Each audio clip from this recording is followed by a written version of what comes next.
Yeah, so I just got back from seeing the Great American Eclipse. I think the whole thing lasted not too long. I think it was supposed to be like 2 hours or something. I was only there for maybe 40 minutes. I came like straight out of PE class and just ran from my school to the Hudson River to see the eclipse, and it was pretty cool. I'm living in New York City, so it was only like a 91% coverage, which is already, pretty cool. I think in 2017 it was only like 70% coverage or something. And the whole day, like, you could feel the eclipse had like a certain like energy to it, if you know what I mean. Like some of my classmates and some of my friends even like took the day off so that they could go upstate with their family to see the eclipse. And from what I've heard, at least from one of them, it was pretty impressive up there. In the city, you didn't really feel it all too much. Definitely during the eclipse, it got pretty dark, not like completely blacked out dark like you see in those videos. But it definitely was darker even than like a really cloudy day. I guess the best way I could describe it as is, you know how like some cars have those tinted windows, like when you look out from them, everything just looks like a little bit darker, but not like actually dark, just like all the shadows are gone and everything is in like a little shade, you know what I mean? Well, I mean, it's the shade of the moon, so no duh, but like, you know what I mean? That's just the best I can describe it as. And I didn't really feel like the life-changing stuff that a lot of people described. I remember originally not being like super excited about the eclipse, like, oh, it's just another thing that's happening. But in the past couple of weeks, especially, I've been watching a lot of YouTube videos about the eclipse because they just keep on getting recommended to me. And especially the one from Hank Green, I think, or maybe it was John, about the eclipse from Vlogbrothers got me pretty excited, to be honest. And I was kind of really looking forward to this thing. I thought about like asking my parents if we could just also go upstate to see this eclipse, but eventually I didn't really ask, partially because I know they'd say no. And 91% coverage in the city isn't that bad. I think the last total eclipse in New York was in 1925, and the next one is going to be in 2079. I don't think I'm going to be living in New York by then. Maybe I will, maybe I won't, I don't know. Maybe I'll update this video in like 65 years for you guys. Or sorry, 55 years for you guys. But yeah, I mean, the actual experience of the eclipse itself was sort of surreal. Like the way the moon blocked out the light from the sun made everything kind of lit in a way that every like reality felt kind of murky, like a dream almost. And the crazy thing is, some of my friends just straight up, I watched the eclipse with a few of my friends. I originally went over to the Hudson with one of my friends, but he left later to he kind of like flip-flopped back and forth between hanging out with some of his theater friends and me, because I don't know, I was just there on the side, and I felt like it was kind of weird if I just try to insert myself with the theater kids that I didn't really know. Some of them were from like even other schools and stuff, so yeah. But yeah, eventually like 3 of my other friends showed up. One of them, bruh, I honestly can't believe it. This guy, I knew he was a pretty big track guy, but he just straight up left to go to track practice during like the climax of the eclipse when the sun was like 91% blocked out. He just straight up said, oh man, this blows, it's not a total eclipse. And he just left. He left to go to track practice. I mean, yeah, in his defense, it wasn't a total eclipse, and the clouds did sort of like just suddenly come in to block a lot of it.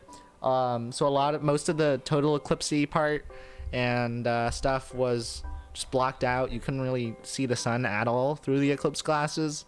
And the photos I took were kind of lackluster. I'll try to put one on screen now. Maybe I won't. I don't know, that'll make it kind of awkward if I don't. But yeah, so I just spent a lot of the time just kind of like talking with my friends and stuff about the eclipse. And man, I still can't get over the fact that my friend left the eclipse to go to track practice. That is the most bruh thing. That's the most him thing too. I mean, I'm honestly still kind of like reeling from that. That was the biggest shock to me today. Not even the eclipse. But yeah, out of my other friends who stayed, we just kind of stuck around, took some selfies, which was nice. And I feel like the experience of being there with my friends and with a ton of these other strangers just all looking at the same thing, that's pretty rare. I mean, I don't want to compare it to, I guess, yeah, it's, I mean, the closest thing I know of that I could compare it to is, I guess, like the launch of like a space shuttle or something, like a rocket launch. I've never seen one, but I saw Transformers 3. And in the opening, they just have a ton of people looking at the launch of Apollo 11. And I mean, yeah, this isn't exactly on that scale. It's not even a total eclipse, but it did feel special, especially because it was more than the 2017 eclipse. And there were just a ton of people on the pier. I was kind of further down, away from the crowded part, but I'd guess there was a solid, I don't know, maybe 500 to 1,000 people lined along the half-mile like area up from where I was standing. Probably even more than that, actually. But yeah, I mean, I guess when I first saw the eclipse, I told my friend, he asked, and I told him that I'd give the eclipse a solid 6.5 out of 10 because it was a little bit underwhelming because I had all that YouTube video hyping me up, all those YouTube videos hyping me up, and I sort of had the whole day kind of building up the excitement. We got, eclipse glasses at school, actually, from Flynn Scientific.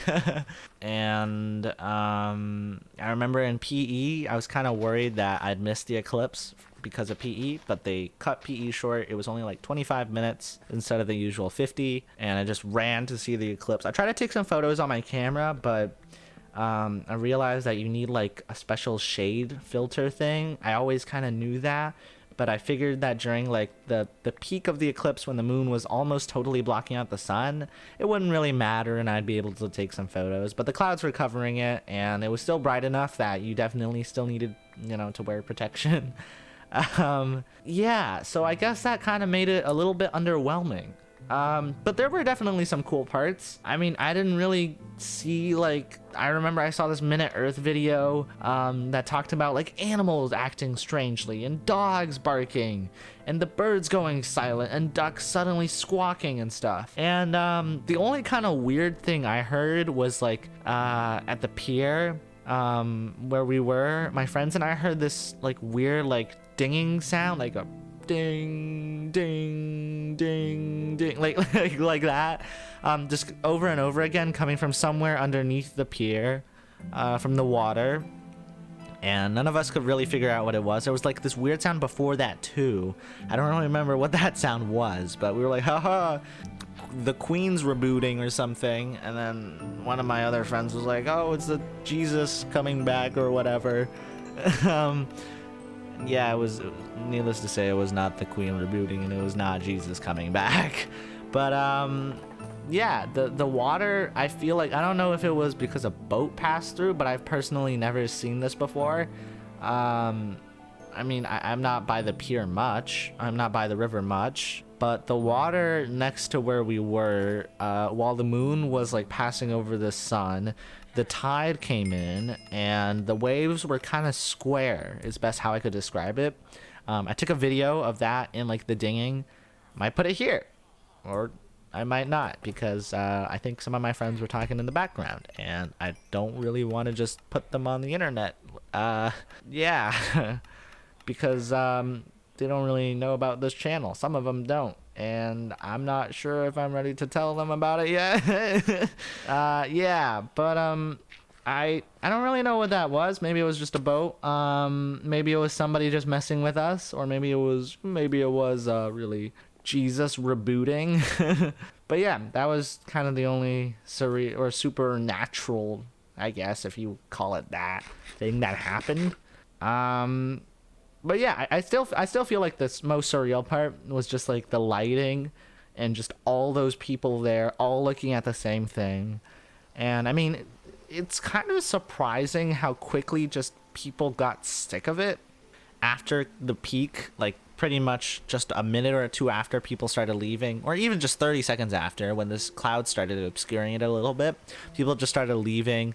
And I remember towards the end, I stayed almost towards the very end, when the moon completely left. But I remember just hordes of people were leaving, and I mean, it's like you gotta enjoy it, man. You gotta have some patience. It's nice, but I got, you know, they've got places to be and stuff, so yeah, that makes sense. But you know, it was cool how everything just stopped for a couple of minutes, and we were all there on the pier, looking at the eclipse, the Great American Eclipse.